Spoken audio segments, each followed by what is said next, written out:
ผู้ chairman เลยกันหุ่นเสือบังตูเตตินกัน minister สมตักตักเตกันเดมเลเตตินลุงเลยละมาจากกัน councilor เลยวันนี้กัน candidate ดรซีมาสมตรงเตตินวันนี้อะไรพุ่น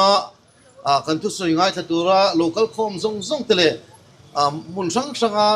จอรมุนสังสังจังเตีย YouTube ละมาจากกันโหลดเทียตัวเตอินสบายอินสิไปกันพวกมาสาเจ้านี่เฮ้ยหุ่นอะไรโลฟังอินก็สวยเดียวป๊บโดนลุงเลยละมาจากอินเกี่ย executive councilor กันนี้ตัวนั้นกันไงท่ากันขันนี่กลุ่มละมากันอินทันกันสวยดีกันลุงเลยละมากันอินทันข้าตากันทิ้งจานกันให้ตัวนั้นกัน minister สมตักพิรินคุยอินาเฮียนินกัน chief minister ข้ามินเขาขมาจุดจวน chief minister ละดีแล้ววะกัน party สวยตัวเลยกัน MLA ข้าละดีจุดจวนทุมินจ่าปุยบอกเดียวไหมวันนี้เท่งกันเทียมีอะไรวะมาจู่ไอ้รู้นั่นเลยเล่มเล่นนั่นแหละก็อินรีนอมโลจวนอินมิงเชียนในจวนนั่งมาดีทักตัวมีดังกันส่งอังตีข้าทุมินจ่าข้านี่กันฟงเรื่องวันนี้เท่งเฮียนจุมีละก็จังจวนวันนี้เท่งเฮียนมีปุยเตปอินจุดยังสวยตัวรำโลจวนกันละก็ที่เจลีหูตัวป้าจุยตัวชาจุยตัวดิกันโลจุยฟังนี่ตีกันเชียวันนี้เท่งกันล้อมเลยนี่เฮ้ย MC มานี่ex-mayorin press conference ni in lunglei municipal council chungchang kha tu soina thatak mai kha andron neya khabi han chanle da tur kha press conference an chanle te po kha thaviwa ma se helai atol zol ai zol munange ron kala hun tha kan nei te hi lo kalom viau me finance sang tu kan yang bokin hetiang hun tha kan de hiram cha kala dona IMC in than chungchang ai mai khalai bi ka voi nin ron seifel tur ege muzak nin ka sia atul thatin ka sia kan en china chan tak ka mu chin lowa chuwang chuanin voinia local mi puite ba ka zoram mi puiten thudik ki an sia atul nin ka sia thudik phena thudik chia dilo deu omang taka soi hi om china wangin mi hian makti al ho china voinia LMC chukum thum mel kallo motareng maya LMC din ang dihi sang nile som nile pakhat dei to kha nia ti chuan cabinet in nikhat thathum sang nile som nile pania approval la pe ti chuan akal chhozela kum khat na chia khan in than hi puan ani chumi ma chuan elected te om ma in official ten lo om to lunglei municipal council chuan lunglei municipal council hian urban local body fan thi adon lo alo wangin official ten man mo takin rang takin lekhan ti phian ni khat thathum sang ni le som ni le pathuma ti chuan marchi som khanin directorate tangin under secretary a pheile ti chuan in thanin lo nan zia wangin file kal theilawa in thanan zuan rin lo takmain MNF sarkar ture mo ti ka ZPM lo sarkar ta ka chuan chu property tax deal na khon phal na kan CEO ina a deal chu kan nor chung pe kan nor chok thi ta tlat lo maya thai nge muzat kan nora ULB kum khat chi exemption min pe don ti te kan she ve sia chu ti chung po chon sarkar ngoi tata ti chuan December ni som le panga sang ni le som ni le pathum ZPM ina sarkar na kan chan nuwa chi khan a phal na kan hu ve chi ni chu mi chung zong chu sarkar hian min dal chara chu wang chuanin ULB kan don lo chan dik taka hian ZPM sarkar in tha da wang ni loin MNF sarkar ina arin lo zo ka sarkar wanga poisa afek char na wanga voini theng kan ni noi sang khat zariat chuang voini hian lunglei khopuin kan sum don tur kan chan ani chu ta chu atidik lo tu dik tak chu kan se chiang in karinga chung zong song proof ta chelai ka ban vi lama ka ken hi di dot sei lo in voini hian hei a chan na chu kan ron keng thapa ko pipo hei ka ban ding ka ban vi lama ka kol thap mai ni chu ni doi ni hian to te mo thu dik lo mangin thu kan sei ve ngai lo kan thu soi reng ki chan chan nin voini hian kan sei chin ani chu tiang zel chuanin marsi sang ni le som ni le pan hi sang ni som ni le pathum chia kha exemption min pe ka wangin sarkara thi to pin kan nge da sang ni le som ni le pali march la khan me tha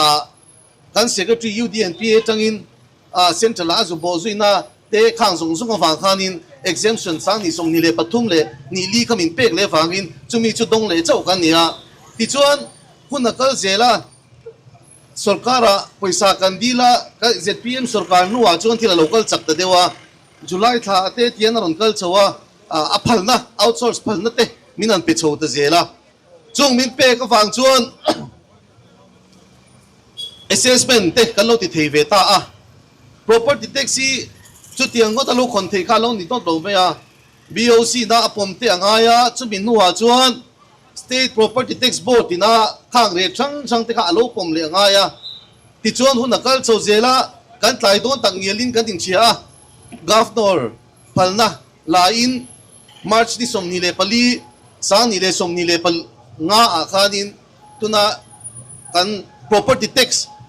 sang ni som ni le pali ni nga khon phalna khon tlai tura phalna kha kan huta ni ti chuan ngai ngam takin kan oma kan sarkar nuwa chuan ti chuan city finance portal kan ti china khanin kan va thun luta amai ro chu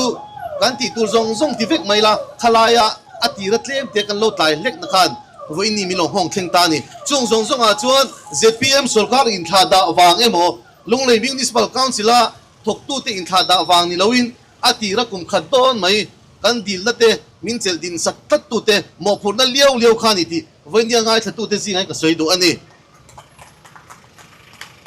ti chuan lunglei municipal council chu mai chu la ni lawa state second Mizoram State Finance Commission in GIA azia ko bai noi zanga som thum panga hi din en kol na le a thok tu te hloi lo mang ve tura ti na te khang zong om sa ve ka khanin an sarkar chu kan in thon chung zong khan noi zan hi bor ve la min shek sak tata che thei lo le na thok thei lo kum khat chung ka min da tak be wangin kan thil ti tu tam tak te kan bhalak ve na tura te kan ti ve thei lo wa kan ngai tu chen chang hi chuan ka thi AMC poi thi kum rum ani voinia be orin nge soi kha kan thre chiang em sang ni ZPM sarkar ruwa hian ULB hi dona ni lowa MNF sarkar chung chawin dona ni ti kha chiang takin a soi kan chen ka ring ma se la hian lekha oma chu ES expenditure sanction te po order te po call vek ni la hian chu me ni som sang ni le pali ania kan sarkar hian adu tuk hi ZPM sarkar ka MNF sarkar motin myon dio ka tia kan mayor khan chu me ni so ma hian ULB hi aizol in noi zaruk le som le pani adonga lungle in noi za le som le noi za som ni pasari kan dong ani chu ZPM sarkar nu ani hei chian takin kan sia tanga bi puin thu diki kan sia tanga ni first installment kan donga ti chuan second installment hi July ni som ni le pani sang ni le som ni le panga AMC in zaruk le som le pani point zakwa som pani donga lungle za som ni le pasari bok adong le a heng zong hi